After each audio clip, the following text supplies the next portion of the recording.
You're looking at Self-Chilled Necromancer that is spell-slinging 9 animated weapons every second from Poet's Pen, while creating lingering blades on the ground, spreading dual curses, triggering elemental equilibrium with Stormbrand, and all that at the same time from simple wand attack.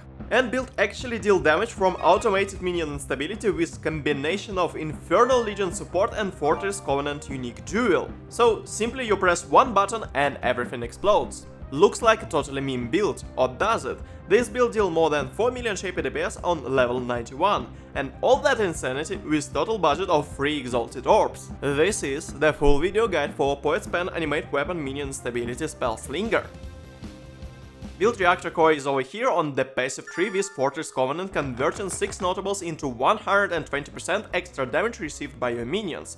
Together with Anomalous Infernal Legion, it is enough to explode animated weapons from minion instability faster than build can reach actual weapon limit of 17 from skill gem on level 25. And the most insane part of the build that it actually scaled damage from attack speed before any minion life and damage. Poet's Pen is hosting Divergent Animate Weapon alongside Anomalous Infernal Legion and minion life. Poet's Pen have internal cooldown of 150 milliseconds, and that means that you cannot go over 6.6 animate weapon per second triggered directly from Poet's Pen. That is why you need to keep your attack speed below that rather big number, so you would not skip on the Poet's Pen cooldowns. But even with that in mind, it is very tricky part to achieve this insane level of attack speed.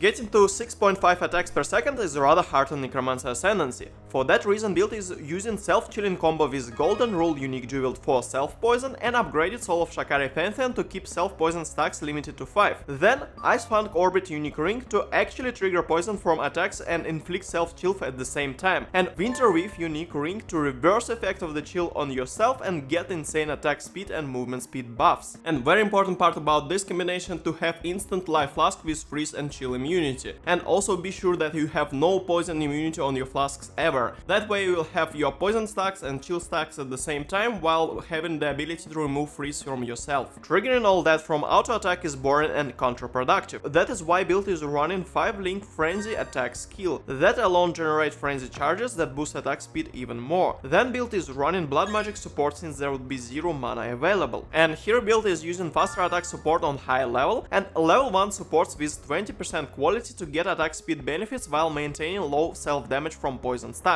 These supports are Cooling Strike and faster projectiles. Important note that you need to account for the limit of 6.6 attacks per second, and that means that in my personal case I was limited to level 17 faster attack support. Anything more and I would go over 6.6 attacks per second and skip on my damage with suboptimal animate weapon triggers from Poet's Pen. And to get last bit of attack speed, build actually is using combination of Spiritual Command Notable and Feed and Frenzy support on Summon Skeletons. While build is getting Raise and Pillage notable from Cluster Jewels, it is nice place to smug Combustion support for that extra fire damage cannon with minion instability. Blood magic support is obviously necessary to cast skeletons due to 0 mana, and this is the only part where build actually do something else aside movement and plain wand attacks. To overcome limitations of Poet's Pen cooldown, build can actually trigger additional animated weapons from Divergent version of Skill Gem. Then there is the Helmet enchantment that do exactly the same. Together it results in global 44% chance to summon extra animated weapon. That means that on average build can trigger not 6.6 weapons per second limited by Poet's Pen cooldown, but whopping 9.6 instead. That is utterly broken damage scaling number.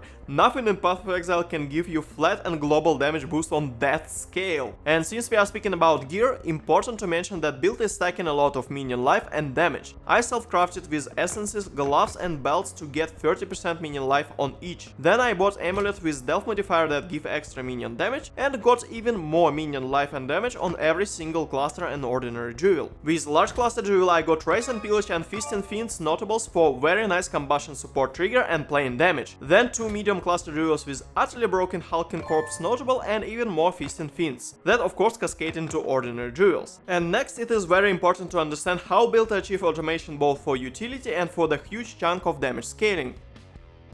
And the answer at first is rather obvious: Spellslinger support. Build is running 2 Spellslinger setups, but there are a lot more connected to this plain mechanic. First, Spellslinger linked to single blade fall on level 1 to have necessary lingering blade fuel for animate weapon itself. And then second Spellslinger host 4 link with flammability and elemental weakness curses. That obviously require extra curse that build is getting from Windstrike unique boots. And by the way, that was the most expensive purchase at the price of 1 exalted orb. And the last skill gem for the second Spellslinger is Stormbrand. Be aware that this is the main trigger of elemental equilibrium keystone and big chunk of damage scaling. Winter Weave have rather counterproductive flat fire damage added to wand attacks, but since build only hit enemies with wand attacks to trigger self-chill and frenzy charges, it is very easy to override elemental equilibrium from constant Spellslinger spam of Stormbrand. Just be sure that you have no added fire spell damage anywhere on your gear.